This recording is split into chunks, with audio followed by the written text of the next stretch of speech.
Haunted Hearts. A city archivist restores an old diary only to find herself haunted by the ghost of the man who wrote it. Every night he becomes more solid, and every page she translates pulls him closer to life, or to dragging her into death with him. Chapter 1: The Discovery. The basement archives of the Seattle City Historical Society smelled like forgotten dreams and deteriorating paper. Mandy adjusted her reading glasses and pulled the chain on the overhead light, casting harsh shadows across towers of cardboard boxes that hadn't been touched in decades. At 28, she'd spent the last 5 years of her life buried in other people's histories, translating documents, cataloging artifacts, and breathing life back into stories that time had tried to erase. Today's assignment was different, though. Mrs. Holloway, the head librarian, had specifically requested that Mandy handle this particular donation. A water-damaged collection recovered from a condemned Victorian house in Capitol Hill. The owner had died intestate, leaving behind rooms full of moldering books, photographs, and personal papers that the city had salvaged before the demolition. Mandy carefully lifted the lid of the first box, revealing a treasure trove of 19th-century ephemera. Yellowed letters tied with faded ribbons, daguerreotypes in cracked silver frames, and beneath it all, wrapped in oilcloth that had somehow preserved it from the worst of the water damage, was a leather-bound diary. Her breath caught as she unwrapped it. The leather was deep burgundy, soft with age, and embossed with initials in gold that had dulled but not disappeared entirely, E.M. The binding was intact, though the pages had warped slightly from moisture.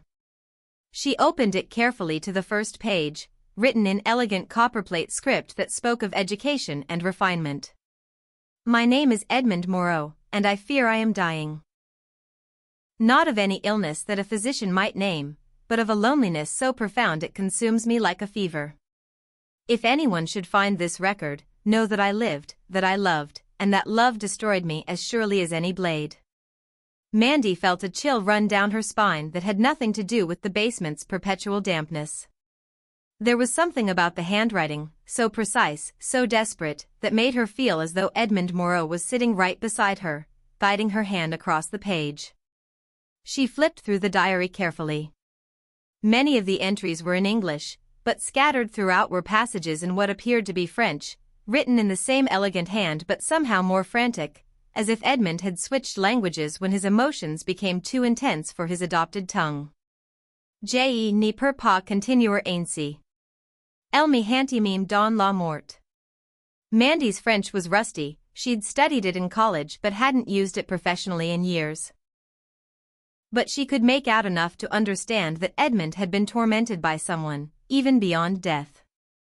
The word hante sent another shiver through her. Haunted. She carefully closed the diary and gathered her materials. This would require delicate restoration work before she could properly translate it, but something about the journal called to her. Perhaps it was the loneliness in those opening lines, or the mystery of what had driven this refined gentleman to pour his anguish onto paper.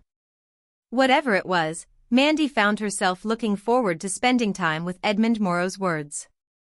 That evening, in her small apartment overlooking Elliott Bay, Mandy spread her restoration tools across her kitchen table. She brought the diary home, officially frowned upon but not explicitly forbidden, and Mrs. Holloway trusted her judgment. The apartment was quiet except for the distant sound of ferry horns and the gentle hum of traffic from the waterfront below. She began with the most basic preservation techniques, carefully separating pages that had stuck together and applying consolidant to areas where the ink had begun to fade. Each page revealed more of Edmund's story. He had been a portrait painter, apparently quite successful, who had come to Seattle from New Orleans in 1889. He wrote of the growing city with both fascination and melancholy, as if he found the frontier energy exhausting. But it was the entries about someone named Isabel that made Mandy's hands tremble as she worked. Isabel came to me today for her portrait. I have painted many beautiful women, but never have I felt such a connection to a subject. Her eyes seemed to see straight through to my soul. When I suggested we take a break for tea, she laughed, such a musical sound, and said she felt as though we had known each other in another life. I find myself hoping she is right, for I cannot imagine a future without that laugh in it. As the night wore on, Mandy found herself completely absorbed in Edmund's growing obsession with his mysterious subject. The entries became longer, more detailed, filled with descriptions of Isabel's beauty and their increasingly intimate conversations during portrait sessions. But there was something else threading through the narrative, a sense of foreboding that made Mandy's skin prickle. It was nearly midnight when she reached an entry that made her drop her conservation brush entirely. I have made a terrible mistake. In my arrogance, in my desperate need to possess her completely, I have done something that cannot be undone. The portrait is finished, but at what cost? Isabel grows pale and weak with each day, as if something vital is being drawn from her into the canvas. She speaks of strange dreams, of feeling watched, of a presence that calls to her in the night. God forgive me, I think I have bound her soul to my work, and in doing so, I have bound my own soul to hers for eternity. Mandy pushed back from the table, her heart racing. The apartment suddenly felt too quiet, too still. She glanced toward the windows, where the city lights twinkled like distant stars, and tried to shake off the unease that had settled over her like a heavy blanket. Just as she was about to close the diary for the night, a cold breeze swept through the apartment, ruffling the pages she'd been working on. But all the windows were closed, and she'd turned off the heating hours ago. The breeze carried with it the faint scent of oil paint and something else, something floral and old-fashioned, like the perfume her grandmother used to wear. Mandy looked around the apartment, her pulse quickening. Nothing seemed out of place, but the feeling of being watched was so strong she could almost feel eyes on her skin. She quickly gathered up the diary and her tools, wrapping everything carefully in acid-free tissue.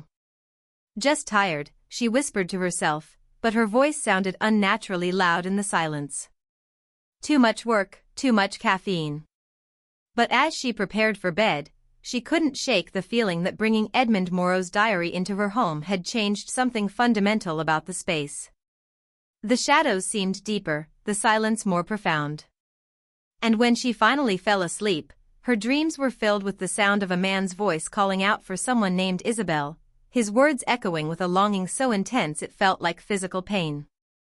In her dreams, Mandy could almost see him, tall and lean, with dark hair and eyes that held depths of sorrow she couldn't fathom.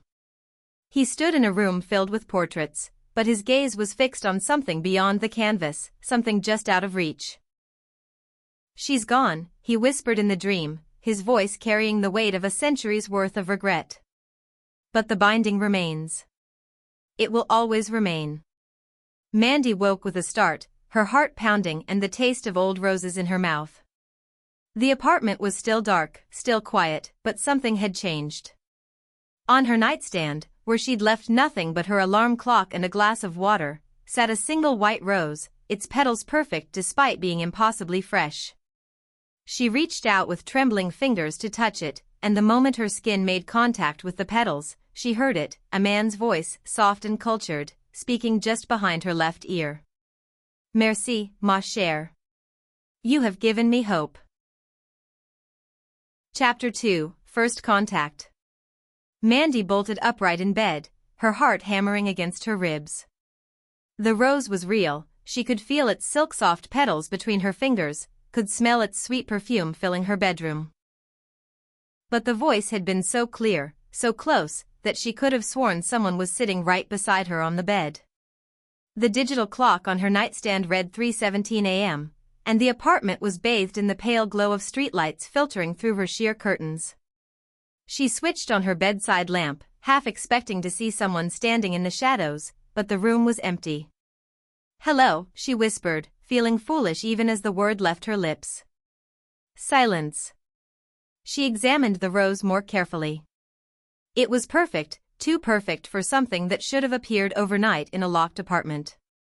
The stem had been cut cleanly, and there were still drops of water clinging to the petals as if it had just been taken from a vase. But where could it have come from? Her building was secure, her apartment was on the 4th floor, and she was certain she'd locked the door before bed. Mandy set the rose on her nightstand and padded barefoot to the kitchen, where she'd left Edmund's diary wrapped in tissue paper. The moment she unwrapped it, that same cold breeze swept through the apartment, stronger this time, rustling her hair and making her robe flutter around her legs. She opened the diary to where she'd left off, and her breath caught. The page that had been blank the night before now contained new text, written in Edmund's familiar copperplate script. She has found me. After more than a century of wandering, someone has finally heard my voice. Her name is Mandy, and she has the most beautiful soul I have ever encountered, pure and bright, untouched by the darkness that has consumed me. But I fear what my presence might do to her.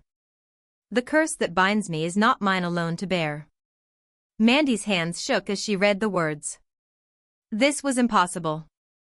The diary had been written in 1889, she'd verified the dates, the paper, the ink composition. But here was her name, written in Edmund's hand, as if he'd somehow been watching her work, learning about her. She flipped through more pages, finding other additions that hadn't been there before. She translates my words with such care, such tenderness. I can feel her emotions as she reads, her curiosity, her compassion, her growing concern for my fate. I should not allow this connection to deepen, but I am selfish. It has been so long since anyone has truly seen me, truly understood the depth of my suffering. The rose was perhaps too bold a gesture, but I wanted her to know that I am real, that I am grateful. She has given me something I thought lost forever, hope. With each word she reads, each page she restores, I feel myself becoming more substantial, more present in her world. This isn't real, Mandy whispered to herself, but even as she said it, she could feel the truth settling into her bones like winter cold. Somehow, impossibly, Edmund Moreau was communicating with her through the diary. She closed the book and backed away from the kitchen table, wrapping her arms around herself. The rational part of her mind was screaming that she was having some kind of breakdown, that the stress of her job and her perpetually single status had finally caught up with her. But the rose on her nightstand was real, and the new text in the diary was written in the same ink, the same hand, as entries that were over a century old. Edmund, she said aloud, feeling ridiculous but needing to test this impossible theory. Are you here? The response was immediate. The temperature in the apartment dropped several degrees, and the scent of oil paint and old roses grew stronger. But more than that, she could feel a presence, warm despite the cold, grateful despite the circumstances. Oui, ma chère. The voice came from everywhere and nowhere, speaking directly into her mind. I am here. I have been here, waiting, for so very long. Mandy sank into one of her kitchen chairs, her legs suddenly unable to support her weight. You're dead. Yes. There was infinite sadness in that single word. I died in 1890, in the winter. Consumption, the doctors said, though I knew better. I died of a broken heart, of guilt so profound it ate away at my soul like acid. But you're talking to me. I can hear you. You restored my words, gave them life again. With each page you touch, each sentence you translate, you strengthen the connection between us. I do not fully understand it myself, but I am grateful for it. Mandy looked around her apartment, trying to make sense of what was happening. Everything looked the same, her battered couch, her overflowing bookshelves, her small dining table covered in conservation supplies, but the air itself felt different, charged with an energy that made her skin tingle. What happened to Isabel? She asked, surprising herself with the question. The silence stretched so long that Mandy began to wonder if Edmund had left, but finally his voice returned, heavy with grief. I killed her. Not with my hands, but with my obsession, my need to capture her essence completely. I painted her portrait with something more than paint. I used techniques I learned from a voodoo practitioner in New Orleans, binding spells into the pigments themselves. I thought I could make her love me forever, make her stay with me always. Mandy felt sick. What kind of spells? Spells of binding, of possession. The portrait was meant to capture not just her image, but her soul. And it worked, after a fashion. But souls are not meant to be caged, ma chère. Isabel grew weaker and weaker as more of her essence was drawn into the canvas. She died within 3 months of the portrait's completion, and I realized what I had done. Where is the portrait now? I destroyed it the night she died, burned it in my fireplace along with all my other work. But the binding was already complete. Her soul was tied to mine, and mine to hers, and when I died the following winter, we were both trapped, she by my spell, and I by my guilt. Mandy processed this information, her mind racing. So you've been, what? Wandering? Searching for her? Searching, yes. But also punishing myself. I have walked between worlds for more than a century, unable to find peace, unable to forgive myself for what I did to the woman I claimed to love. The apartment fell silent again, and Mandy found herself studying the shadows in the corners of her kitchen. She should be terrified, should be calling for help or checking herself into a psychiatric facility. Instead, she felt an overwhelming sense of compassion for this tormented soul who had been carrying his guilt for over 100 years. Why me? She asked finally. Why can I hear you when others couldn't? I do not know. Perhaps because you understand loneliness. Perhaps because you approach my words with such care, such respect. Or perhaps because you have a gift you do not yet recognize.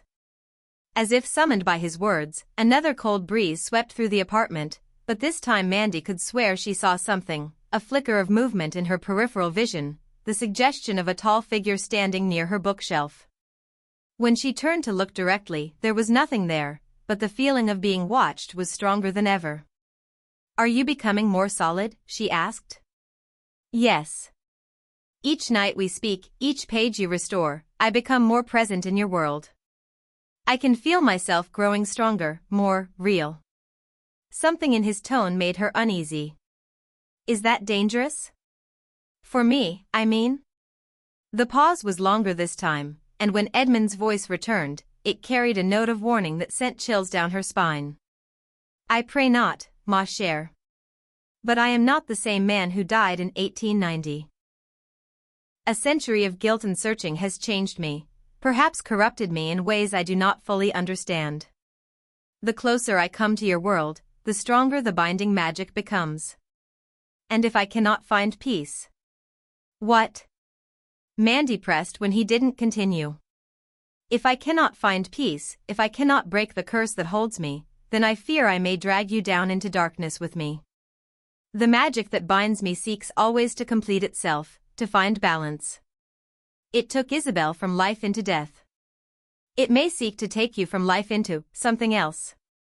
Mandy stood up abruptly, her chair scraping against the floor. Then we need to figure out how to break the curse. We? There was surprise in Edmund's voice, and something else, hope, tentative and fragile. Yes, we. I'm an archivist, Edmund. I solve puzzles for a living, piece together stories from fragments. And this is just another puzzle, isn't it? Find out what's keeping you bound, figure out how to set you free. For a moment, the apartment was filled with such warmth that Mandy could have sworn she felt gentle hands cupping her face. When Edmund spoke again, his voice was thick with emotion. You would do this? Even knowing the danger to yourself? Mandy looked at the rose on her nightstand, at the diary filled with a century of longing and regret, and made a decision that would change everything. Yes. I would do this. Everyone deserves peace, Edmund. Even you. Chapter 3, Ink and Breath. By sunrise, I'd convinced myself I was still the sane one in the room. The room being my 4th-floor walk-up that now smelled faintly of linseed oil and roses, and the sane one being the woman who had just spent an hour discussing necromantic pigments with the ghost in her kitchen. Fine. Sanity was a spectrum. I made coffee. Grounds, heat, water, I muttered, measuring by habit. Ritual was a comfort. Archivists are priests of the material world. We worship procedures and provenance. We do not hallucinate polite 19th-century painters. Edmund was quiet while I worked, a hush with weight to it. The pages of his diary fluttered as if someone were skimming them with a careful thumb. "The spell in the paint," I said at last, carrying my mug and the diary to the table. "You said you learned it in New Orleans." "Yes." His voice came like breath across the nape of my neck. "From a Bacher named Etienne Lefleur. He told me that art is already a binding, that the eye drinks what the hand insists is true. He showed me how to intensify that truth." I flipped to the French sections I'd skimmed the night before. The ink, once faded to sepia, looked fresher now, as if some capillary action of the impossible were drawing color back up from the pores of the paper. A phrase leapt out, cramped and frantic: "Trois clefs, le pinceau, le souffle, le sang." 3 keys, I translated. The brush, the breath, the blood. "I used my brush," Edmund said. "I breathed over the varnish to seal it. And when I pricked my finger on a tack by accident, Etienne called it fate." "Not fate," I said. "Ingredients." I took photos. I catalogued. I did the things I was trained to do even as my skin prickled with the awareness that the subject of my research was standing in my periphery, trying to remember how to be a man. "You should go to work today," Edmund said softly. "Do not let me unmoor your life." The words were so guileless they hurt. "You're already in my life." I slid the diary into its tissue and box. "We're going to the source." "Mrs. Holloway will not approve," he warned. "Mrs. Holloway approves of results."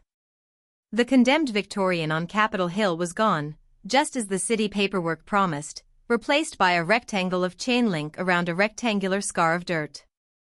Only the old brick chimney, black-lipped and stubborn, clawed at the slate sky like the spine of a book after a fire. I parked on the street, putting my camera against the mist, the box with the diary tucked in my tote. It was a gray Seattle morning with a fine rain that wets your eyelashes and makes you believe in the sea again.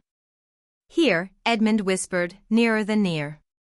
This was where the parlor stood. As I stepped onto the muddy lot, the air dropped 10 degrees.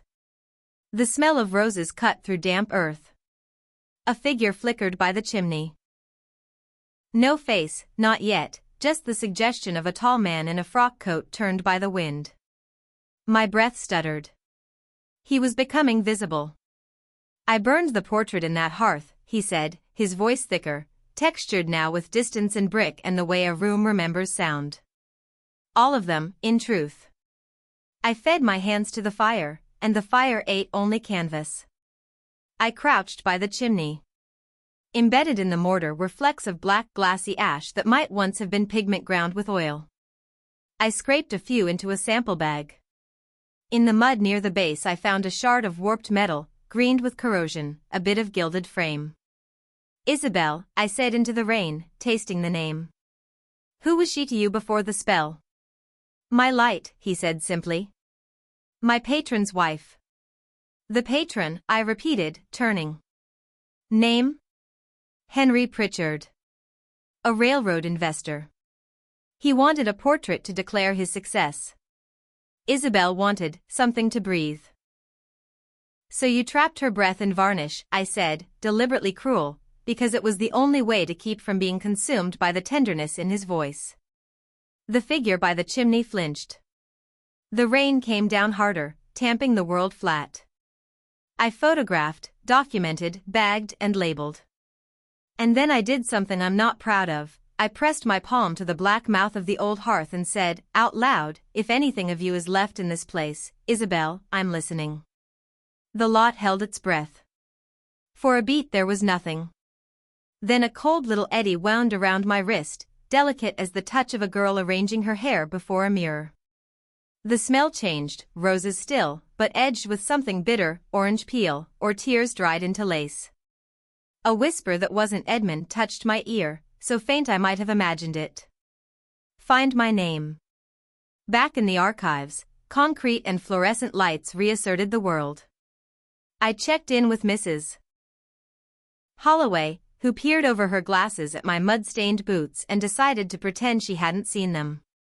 She was a woman of the 19th century in her soul. She knew when to let a story lie and when to dig it up by the roots. Updates, she asked, raking a neat line through the air with her pencil.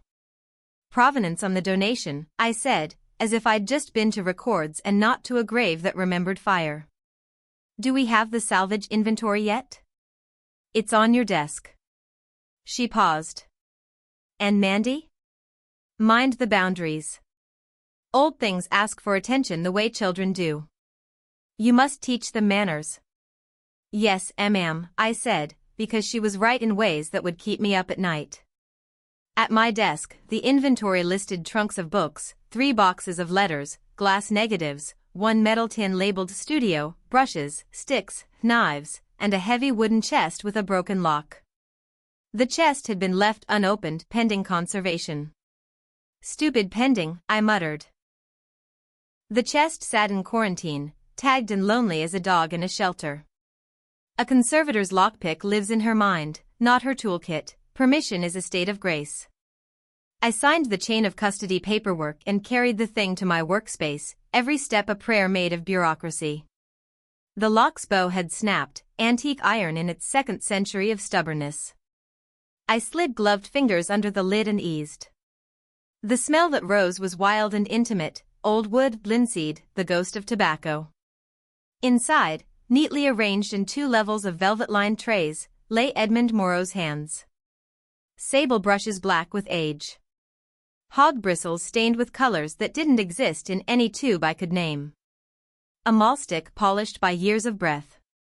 And tucked into a leather roll, wrapped in oilcloth and tied with a perished ribbon, a thin scalpel-edged knife and a bundle of papers. The papers were instructions.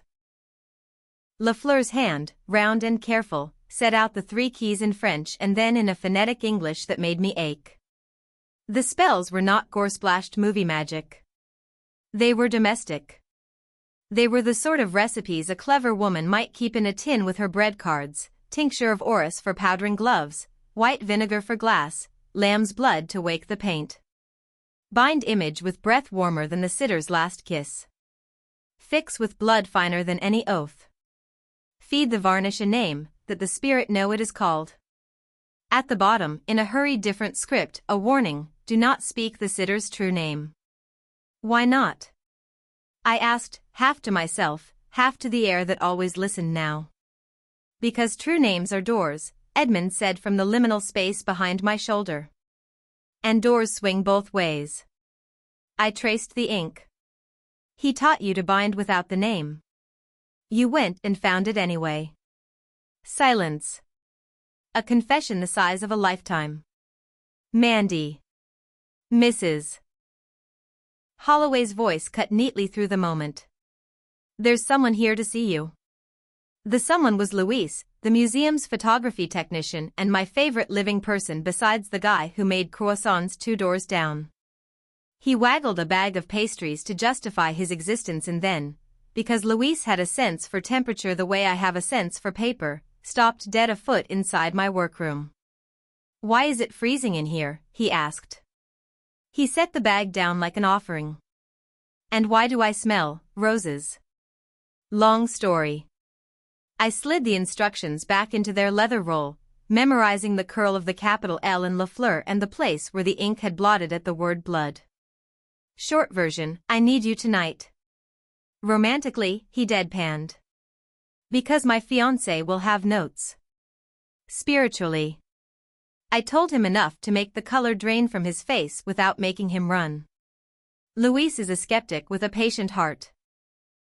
He believes in me, and sometimes that's better than believing in the world. You're going to try to undo this? He asked, eyes on the diary. Like, countervarnish the binding? Something like that, I said. I think the painting is gone, but the tools and the text are here. If the 3 keys bound them, maybe the 3 keys can unbind. Or rebind to something that doesn't eat people. Like you? He looked up, startled at his own audacity. Is that what this is? Because you look less solid than you did last week. No offense. I glanced at my reflection in the window. I hadn't noticed it until he said it, the way my collarbones looked higher, my eyes glassier, like a painting of a woman about to faint. Coffee had stopped landing like food. Sleep behaved like theater. Not me, I said, lying with the clean precision of a needle. Something else. Behind me, Edmund's regret pressed like a palm through a veil. Chapter 4, The Name You Don't Say.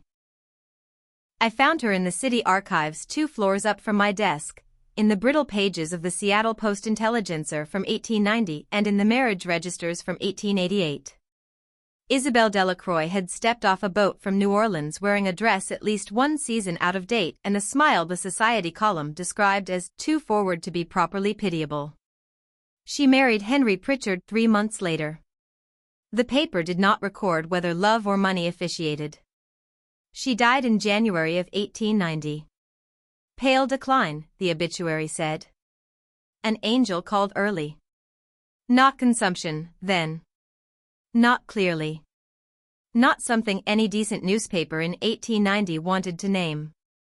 Her maiden name was Adore. I felt it open in the air around me like breath drawn before a kiss. I made a copy and slid it into the diary. The ink on the page swam, bled, resolved. New text wrote itself in Edmund's hand like frost on glass. Isabelle Marie Delacroix. I wanted her gift, and I took it. Gift? I whispered. She could hear, Edmund said. He was closer than I had ever felt him, his voice almost a breath on my cheek. The way you do. She could hear the dead in the walls. The name was the only thing I did not take.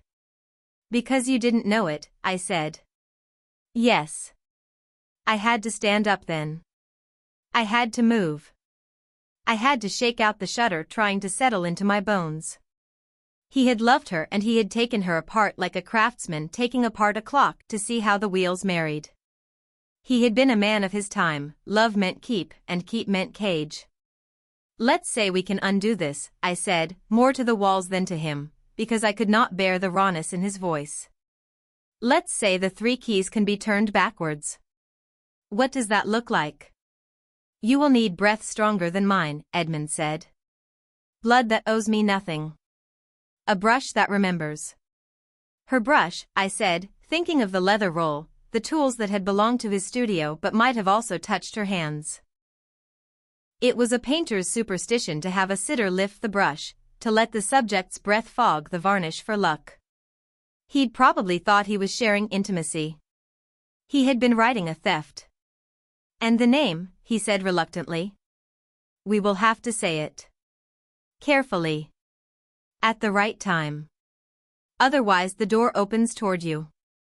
I considered risk the way I consider a knife, by the slice it will make and how deep.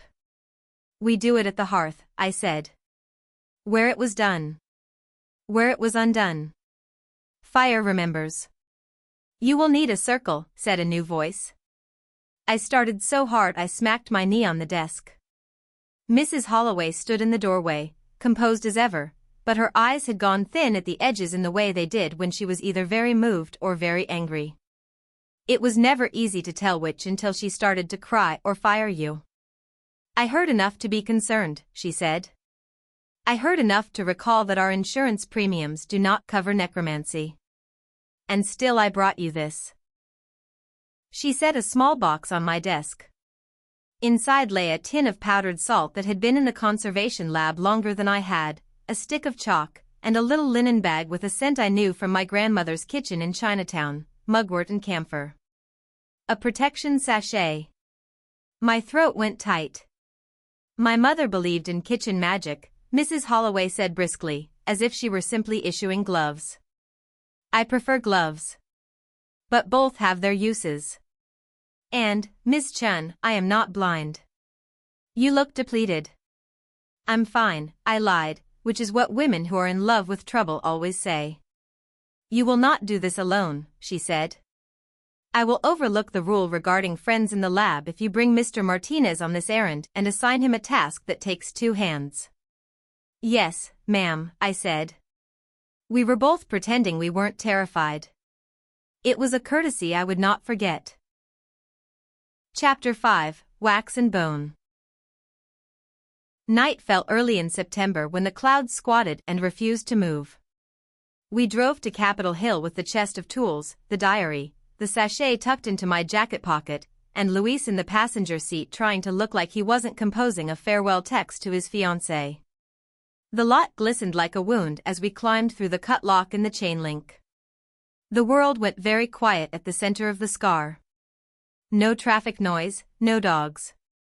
The air sat cold and thick, the way a church does when it is waiting for the priest. "Okay," I said, practical to the end. "Salt first." We laid a circle with the chalk and then the salt. Luis's hands shook, but his lines were straight. I set the chest inside the circle, then the diary, then the strip of frame I'd found and the bag of hearth ash.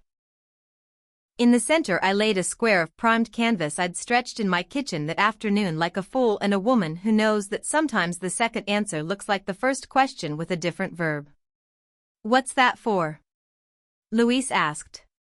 "If the spell wants an image," I said, "we'll give it a new mouth that isn't hungry." He nodded like this made sense in a world where jobs are posted and you pay rent.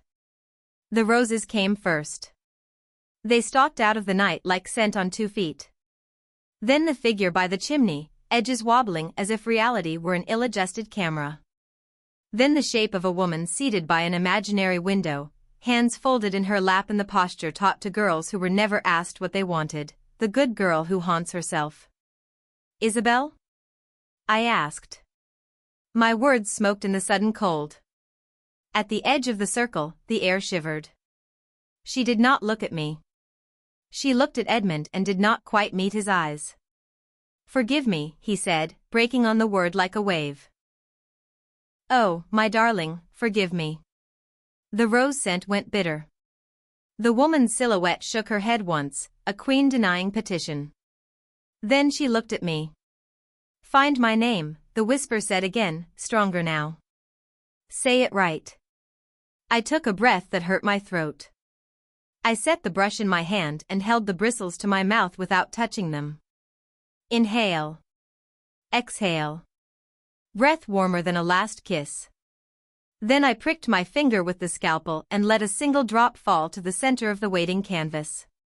Blood finer than any oath. It struck the white and spread like a seed. "Edmund," Luis said, his voice steady because he is the bravest man I know, "speak as little as possible." He nodded, a man remembered into shape by love and restraint. I loaded the brush with clear varnish from a bottle I had mixed with the powder from the hearth. Fire remembers. I swept the varnish across the canvas in a single even pass until it shone like a pond in winter. The smell was sharp and sweet.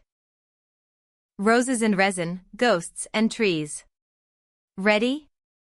I asked the space where everything that mattered was standing. "Ready," Edmund said. I said her name. Isabelle Marie Delacroix. The night flexed. Something big and black uncurled from the chimney shadow and flung itself against the circle like a panther hitting glass. The salt hissed. The roses went savage, thorns and sugar, and the woman's silhouette lifted her chin like a statue giving the world permission to kneel or burn. The thing at the circle's edge had too many elbows. It smelled like soaked canvas and nickel coins. It was not human. It was not even animal. It was the part of a painting that wants to be looked at until you are gone. "Etienne?" I said, because names were doors and I wanted to slam this one in the face. "Lafleur?" The thing made a noise like a brush squeaking on a dry pallet and pressed harder. "Speak the unbinding," Edmund said, voice tight. Backwards as he wrote it, in French. I read from the leather roll, stumbling through the old orthography, flipping verbs until they tasted like unsaying. The thing raked at the circle and shrieked like a kettle. The varnish on the canvas glowed. "Breath," Luis reminded me. I leaned in and breathed until the world went spotty. "Blood," he said, softer, and when I shook my head he looked at his own finger like a man making choices, then nicked it and bent and let a single drop fall beside mine. Something eased in the dark. The shriek dulled. The roses sweetened. "Isabel," I said, the second door. "You are not a picture. You are a woman. Will you come out of his work? The space by the circle whispered with skirts. The impression of hands, fine-boned, stubborn, reached for the canvas and stopped. My name, she said. Not his. Mine. I looked at the ledger page in my mind, at the tidy 19th-century handwriting in the register that erased women with the same ink it used to make them appear. Isabel Delacroix Pritchard, I said. The circle blew inward like a sail catching wind. No. Edmund's voice cut sharp. Not Pritchard. Not the name that caged. Speak the name that walked onto the boat and chose breath. Isabelle Marie Delacroix, I said again, and this time I heard it right, with the Z like a river and the L like a bell rung by a girl who had decided to take her own blessings. The brush warmed in my hand. Something pulled like a thread through fabric. The thing at the circle's edge shrank back with a noise like old glue cracking. The woman's silhouette stepped forward without moving. The varnish flashed once, and the canvas took a breath. There is no other way to say it. The canvas inhaled.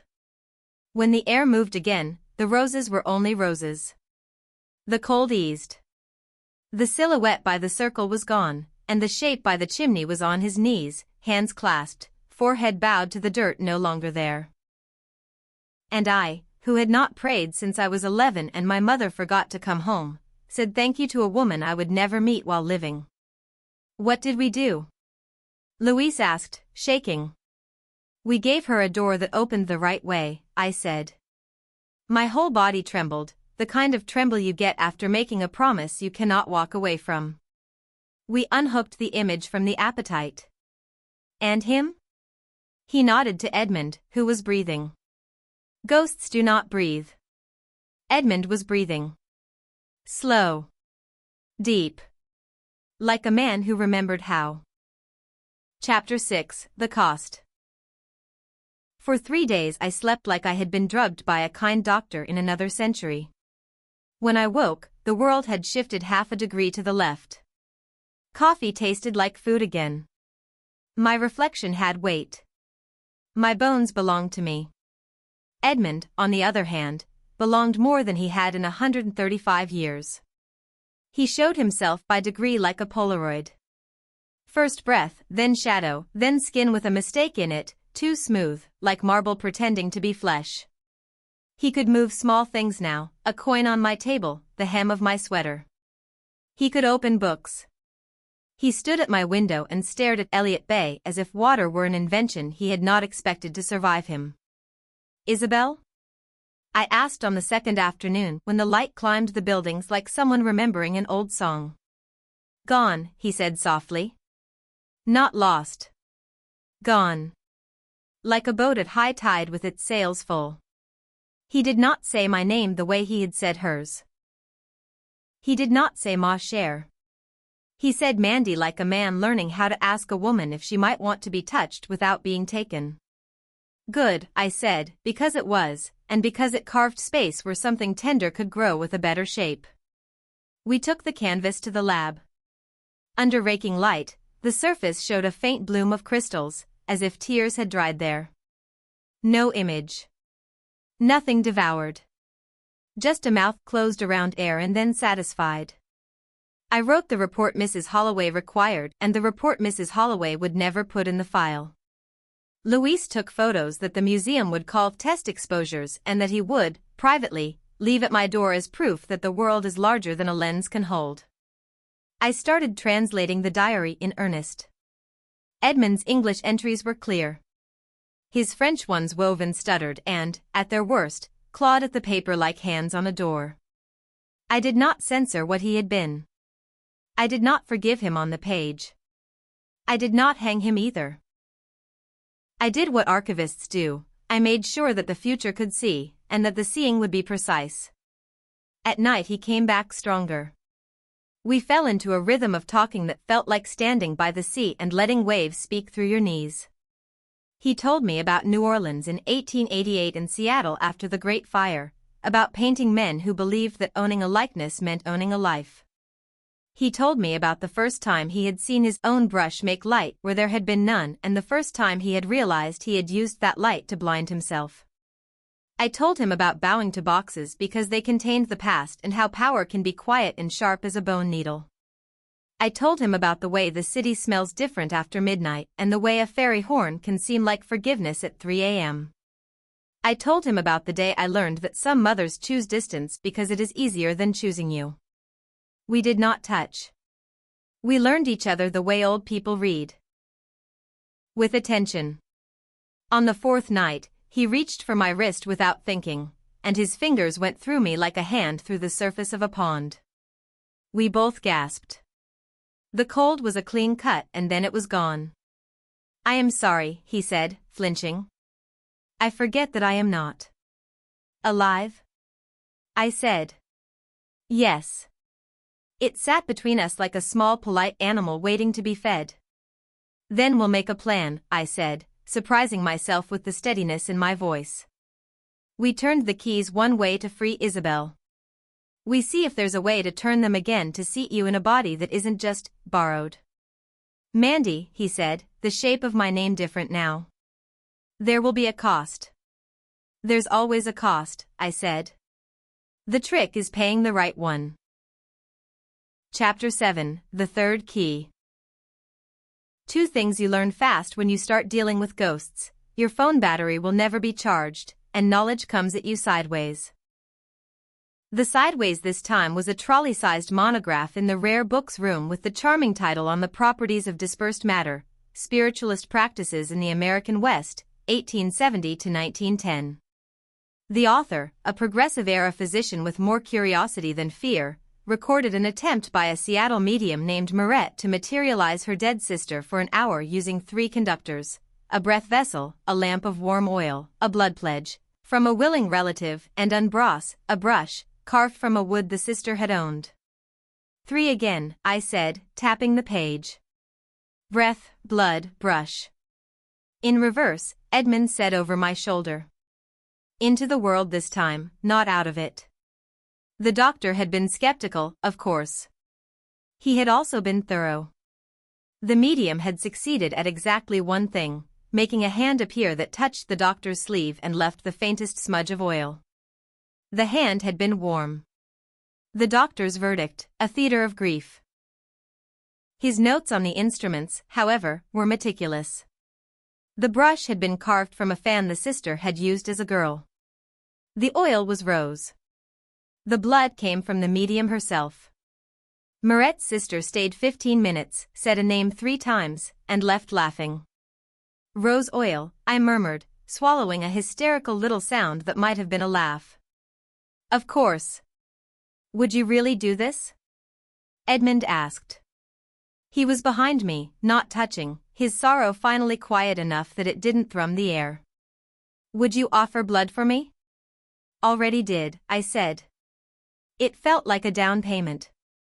He made a sound that might have been a prayer. Then promise me one thing. Name it. If the door opens the wrong way, if I pull at you, if the rope goes around your throat, cut it. I looked at my thumb with its half-healed prick. Sharp enough, I said. Chapter 8, The Hearth Again. We returned to the lot on a night cut so thin it felt like the city had shaved itself to the quick. Luis came because he had insisted and because I could not bear to have no one living in the circle with me. Mrs. Holloway sent us with her mother's rosary and secular instructions. If the police come, tell them you are testing humidity in a microclimate and then cry. We laid the circle again. We set the canvas that had taken Isabel's breath at the center, not to catch anything now, but to show the door which direction to swing. I had carved a small brush from the handle of the gilded frame. It was ugly and utterly correct. I had mixed rose oil with turpentine until the smell made my teeth ache with sweetness. Breath, Louise said, the ritual now a chant between us. We breathed, him and me and the city itself, or so it felt, a tide coming in across glass. Blood, he said, and nicked my finger clean. 1 drop fell. I was not giving him my life. I was lending him something of mine for collateral. Brush, I said, and laid the carved little thing in Edmund's palm. For a second it fell to the dirt. Then the air remembered how to hold weight. The brush rose, stuttered, and steadied as if he were learning his hands again. "Name," Louise said, because he had learned too fast that the last key is always the one you think you can skip. "Edmund Moreau," I said softly. "Come back to your breath." He stood in the circle. No flicker, no fade. One moment he was a trick of shadow, the next, a man. Not a perfect man. He looked like a daguerreotype made flesh, a little too formal for his bones, his hair too cleanly dark, his mouth too careful. He also looked alive enough to heat the air. He inhaled once, sharp. He exhaled as if he had been holding that breath since 1890. Then he looked at me and my knees forgot what they were for. "Hello," he said, wonder widening his voice. "Mandy." I reached out and, for the first time, touched him. Warm. Solid. Slightly slick with oil. His hand covered mine and trembled. If I had been alone, if I had not had Louise's presence and the circle under my feet and the taste of rose at the back of my tongue, I might have wept. I did not weep. I said, very sensibly, "We need to test how long this lasts." He laughed then, wet, astonished, and it was the sound of a man who can't quite believe the joke ended with mercy. "It will not last," he said, catching his breath. "It cannot. Not without a seat." "A seat?" Louise echoed. "A place to live," Edmund said, searching for the modern word and finding the older one instead. "A body made for staying." "You mean a living anchor," I said. "A vessel that isn't canvas." "Not a corpse," he said quickly, horrified. "Not theft again. That was the old sin." He looked at me, and we both understood at once with a clarity that felt like standing under a bell. "No," I said out loud to it. "Not me. Not my body. I won't hold you like that." Something in him unclenched. "I would not ask." "Good," I said, and made a fist with the hand that wasn't in his so I wouldn't reach for his face and ruin the careful shape of this moment by wanting too much too fast. Louise cleared his throat. "So what is the seat?" "The diary," I said. Both of them looked at me as if I had suggested renting an Airbnb in purgatory. "Hear me out," I said. "It's already a door to you. It already holds your voice. If we seat you to the text as text, not as image, you can cross daily with the sun, ink to breath when the light falls right. It would limit you. No midnight ravages. But it would keep you from being eaten by nothingness." "A daylight ghost," Edmund said, tasting the phrase. "A daylight man," I corrected, heart pounding. "On a clock we decide." And as we reinforce the seat, through translation, through reading, through care, you stay longer. You learn to stay. Luis rubbed his face like he was trying to put his thoughts back in the correct order. "Is this where you tell me the plan needs a librarian, a conservator, a photographer, and the ghost of a medium to walk into a bar?" "This is where I tell you the bar is my kitchen," I said, and smiled like a woman waking into the life she chose. Chapter 9, An Education in Staying. The first week, he held until noon. The second, until sunset. By the third, Edmund could walk to the corner and back without dragging the cold behind him like a train. He learned coffee, text messages, slowly, and the specific perils of going outside in a frock coat in the 21st century. "I look like a magician," he said, returning red-cheeked and delighted. "A child asked me to pull a rabbit from the sleeve." "And did you?" I asked, amused and a little in love with how much he loved being in my kitchen while real onions sautéed in real butter. "I did not wish to frighten his mother," he said with dignity. He taught me, too, to sit with a painting long enough to hear it breathe without trying to make it perform. To watch faces with a painter's attention to planes, not just features. To hold my own gaze in the mirror like I was worth painting. We did not kiss. We did not kiss.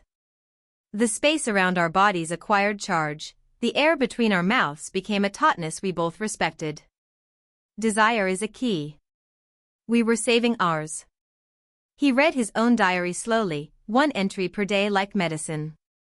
Some days he kept both hands on the chair and breathed through guilt like a man riding out a storm at sea. Some days he laughed and the laughter sounded like a room remembering light. When he reached the entries about Isabel's decline, he stood up and went to my window and said, voice steady, I loved her with the shape love had in me then. I am learning a better shape. Me too, I said. I didn't add details. He knew where the hollow places were. He had a map of mine like I had of his. Every time his time ran out, it happened the same way. The light shifted. The smell of roses thinned. He would look at me, always, like a man taking a final test he intended to pass, and then he would lean forward, press his forehead to mine without weight, and say, tomorrow. I would say, tomorrow, and he would be ink again waiting for breath. Chapter 10, Trouble with a capital T. Stories, like cities, do not exist in a vacuum. Someone always notices when something impossible starts behaving like ordinary. In our case, that someone was a blogger who specialized in haunted Seattle walking tours and SEO. She had seen me and Louise climb through the chain link and had a drone and poor impulse control. A week after Edmund first held the brush, an article bloomed on the internet like mold, Capitol Hill Hex? City archivist seen performing occult ritual at demolition site, video. She got my good side, Louise said weakly, watching himself pour salt in a circle while my face, thank you, protective spirits, hid in the shadow of my hood. Mrs. Holloway called me into her office and closed the door with a softness that made my stomach drop. I will manage this, she said. You will not give interviews. You will also not do anything else outdoors that could be mistaken for doing something outdoors. Yes, ma'am, I said. Also, she added, eyes warming at the corners, the way they do when she likes a story despite herself, if you must perform magic, please use archival-grade salt. The board will ask. The blogger did what bloggers do, she dug. She got Isabel's obituary and a photo of Henry Pritchard looking like a man who would order a portrait of his wife and then never look at her again. She found a photo of Edmund Moreau taken outside his studio in 1889 in which he looked like himself, only less so. She wrote breathless posts about curses and doomed love and Seattle's saddest painter. She did not find me in any database. I am a woman who knows how to be the margin. But the attention brought a new problem, the kind of men who think a cult means an open door. They came to the lot and left candles and chicken bones and energy drinks. They scraped runes in the dirt that looked like nothing in any alphabet except loneliness. They knocked the circle off its hinge. The night we found the circle scuffed and a dead rat laid at the chimney like an offering, Edmund stood at the edge of the chain link with his mouth a hard thoughtful line. It will pull, he said. Anything like that will pull. If we do not finish what we started, it will keep trying to complete itself with whatever is nearest. What does finishing look like? I asked. He looked at my hands. No, I said. No, he agreed. Not that. But something like it. A vow. Not to bind me to you, but to the day. Explain, Louise said, because he is allergic to vague metaphysics unless you bribe him with pastries. A wedding of ink and sunlight, Edmund said slowly, working it out as he spoke. A promise between what the diary holds and what this year is, specifically, this warm, breathing season. If the seed is the diary, and the anchor is the day, then I am allowed here as long as the day agrees. No theft. No hunger. A civic marriage. A permit from the sun. I wanted to laugh at the absurd beauty of it, the way a city boy might when he first sees a whale and understands that every story he has ever loved is just a crab on a rock. Instead I said, steady, then we need a witness. Luis raised his hand, eyes wide. And a celebrant, I added. Mrs. Holloway, Edmund said, smiling for the first time at the sound of ritual he might like to attend. If she will. She will, I said, and felt a click deep as a lock sliding. Chapter 11, The Day Signs the Ledger. Break time equals 0. 5s/. We did it on the autumn equinox because I am a dramatic woman who loves a good hinge. We did it at noon in the museum's courtyard because there is nothing like stone and sky to make a vow behave. We did it in the language of the city, a little English, a little French, a little Cantonese for my mother and her mother and mine. Mrs. Holloway wore her best jacket and her sensible shoes and the rosary in her pocket. Louis wore a tie his fiancé declared haunted chic. I wore the watch that had been my father's, because time would be our witness even if everything else failed. We set the diary on the table like a family Bible. We placed the brush Edmund had held across it, not touching the page because some instincts are older than love. We poured rose oil into a shallow dish and set it in the sun until the surface trembled. Speak the terms, Mrs. Holloway said, because also she is a woman of the 19th century in the good ways. And speak them plainly. I took a piece of museum letterhead and, with a fountain pen because I am who I am, wrote. Let the diary of Edmund Moreau serve as seat and threshold for the man who authored it. Let daylight in Seattle, on days when the book is opened by willing hands, be the anchor to which he is permitted to fasten. Let no hunger pass between worlds. Let no life be used as ballast. Let the door swing only to the measure of the sun.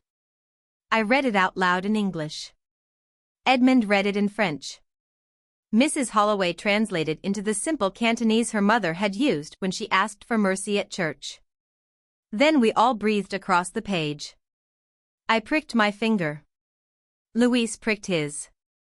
Mrs. Holloway did not, she offered the rosary, and the oil took her intent like water takes a bird's feet. Drops fell on the letterhead and bloomed like galaxies.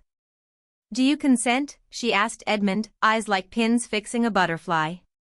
I do, he said. Then sign, she said. He took the pen and, with a hand that did not shake, wrote his name. Edmund Moreau. Not the bold flourish of a young painter.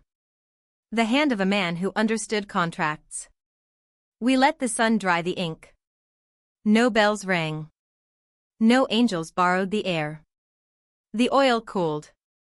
A moving truck honked on the street and someone laughed by the cafe, and life, which had never paused, continued. And then Edmund reached for my hand and it met his and it did not pass through.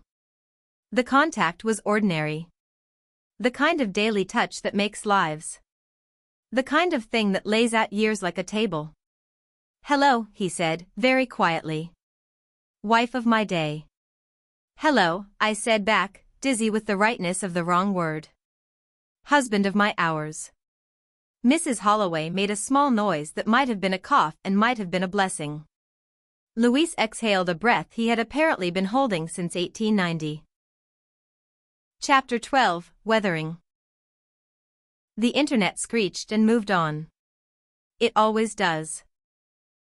A new restaurant opened with smoked salt on everything, a scandal elbowed into the news cycle, it rained for 3 days like the city had a fever to sweat out. We learned how to belong to the same hours. Daylight anchored him. On bright days he lasted until the last smear of gold on the sound. On bad Seattle days he faded at 4 like a lamp turned low to save the bill.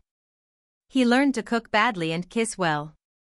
I learned to sleep with the diary under the bed like a talisman, not because it summoned him, he would be there in the morning when I turned the first page, but because some objects asked to be kept near the heart. He got a job at the museum in the most complicated way possible, as a historical interpreter whose thoroughness bordered on possession. People assumed he was an actor with method tendencies. He corrected no one. The docents loved him like a dog. The donors loved him like a mirror. We went to the water. We rode the ferry to Bainbridge and back just to feel the deck move under our feet and watch the skyline strip down to its bones. On the deck he stood with his hands on the rail and said, "Every morning I try not to take more than this day gives me." "Does it work?" I asked. "Sometimes." He turned, grave. Sometimes I remember that wanting is not hunger. Wanting can be a compass. Hunger is a net. At night he wrote new pages in the diary while I slept, his hand steady in low lamplight, his words addressed to the part of himself that had learned to be kind. In the morning I translated. It felt ind. Chapter 13, The Last Pull. The last pull came in late October when the days had gotten mean and the roses I had kept in a vase out of stubbornness had gone brown at the edges like letters at sea. I was up late at the museum, finishing a report no one would read with the care I give to the hidden things. The building was bones and silence. Footsteps in a museum at night are always too loud. The security camera caught nothing. The first I knew was the change in the air, cold and greasy. The second was the smell, paint left in a jar too long, the metal that lives behind blood. The third was the voice. You took my mouth. I looked up and there it was, sliding along the ceiling like a black snail, the thing from the circle with a shape like a man's jealousy and teeth like a critic's. It had found a way around the sunlight, the way worms find a way under. You took my mouth, it said again, dropping from the ceiling to the floor and landing like a smear. Give me yours. Absolutely not, I said, very clearly, because sometimes the only power you have is grammar. I grabbed the sachet from my desk drawer and the salt tin Mrs. Holloway had given me and did the least romantic thing in the world. I threw it in the thing's face. It screamed. Not loud. Needle thin. My ears bled a little. The salt smoked where it hit. The diary under my hand went hot. Mandy. Edmund's voice snapped like a flag. I ran. Not away from it, toward the courtyard. If we could get the thing into the day, even night day like this, we could starve it. I slammed through the fire door, alarms waking the museum like a sleeping dog, and skidded across the whetstone. The thing came after me, skating on its own filth. Circle, I gasped, breath smoking, and regretted that I had not kept chalk in every pocket like a pen. The rosary in my pocket caught and yanked. I looked down. One blue bead had cracked. The linen unraveled. The thread lay across the stone like a line. A circle is any boundary you declare with your whole body and then enforce with your feet. I ran a line with the broken rosary and a handful of museum sand and my own blood until the space around me was an OA child could draw in a fogged window. The thing hit it and stuck like a fly to honey. Give, it hissed. Give me your mouth. Your breath. Your name. No, my voice was not strong. It did not need to be. It needed to be exact. You are not hunger. You are a habit. I break you. It rolled like a wave of tar against the boundary and shrieked. The diary in my jacket heated until it was a little stove. In the doorway, security guards shouted in the language of men who are about to shoot something they do not understand. Outside the circle, something warm pressed like a palm. I am here, Edmund said. Not a voice in my head. A man on the stone, breath visible, eyes steady. He could not cross the boundary. He did not try. Read, he said. I dragged the diary out and opened to the first page. My name is Edmund Moreau, and I fear I am dying. The thing screamed as if the words were salt.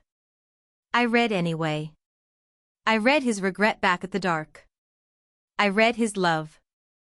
I read the way he had learned to be better. I read the unbinding one more time. Each verb a screw turned and turned until the hinge groaned and lifted off. The thing beat itself flat. The guards gaped. Mrs. Holloway ran across the courtyard like God on little sensible feet and dropped a ring of keys into the circle that fell into the pattern of the rosary beads like planets circling a sun. Finish it, she said, breathing hard. Say the name that will shut the door. Whose? I asked. Because names are doors and the last door must go home. Yours, Edmund said softly. He was very pale. Give the day your name. I swallowed. Breath fogged. The thing hissed like a kettle. I am Mandy Chun, I said. Daughter of Evelyn. Daughter of no one. Keeper of the book. This is my day. You may not pass here and you may not eat here. The thing stuttered. Its edges went bright white, like photographs overexposed, and then the brightness went through it and there was nothing left but the smell of old paint and the silence after a train. The alarm howled. The guards stared. Mrs. Holloway fixed her hair and said, "Water main," to the man with the radio, and somehow this made sense to everyone who needed it to. Edmund's hand shook as he reached for mine. He was still here. He was still warm. The diary under my palm cooled to the exact temperature of paper that has been read. Chapter 14, Breath. There are endings that end. There are endings that loosen their hands and let you go because you have somewhere else to be. This was the second kind. We kept the seat and the anchor. We made rules. We kept them. He stayed longer. I got braver. When we finally kissed, it was morning and there was butter on his mouth. It was the kiss of a man who had learned not to take and a woman who had learned not to disappear. It was tender. It was fierce. It did not try to solve grief. It did not make promises it could not keep. It made one it could, here. We did not marry. We did not need law for what we had made with ink and day. He bought shoes at a store where the clerk did not blink at his accent. I taught him to ride a bike in the park and he crashed into a hedge and swore in French so beautifully an old woman applauded.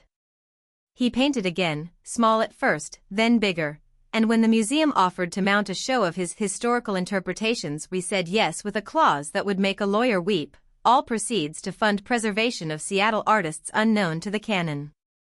He shook hands with donors and did not feel like a portrait. We went to the lot one last time in winter. Snow did that muffling thing it does when the city forgets itself. The chimney had finally been taken down to make way for new construction. I stood where it had been and said, aloud, "Thank you," to the dirt. For Isabel. For me. For a man who learned. For the men who would not, and the way we would never be theirs. Edmund took my hand and the cold did not get between our fingers. "Do you ever want more?" he asked later, over tea while rain put its mouth to the window and hummed. "Always," I said. "Wanting is a compass." He nodded, satisfied.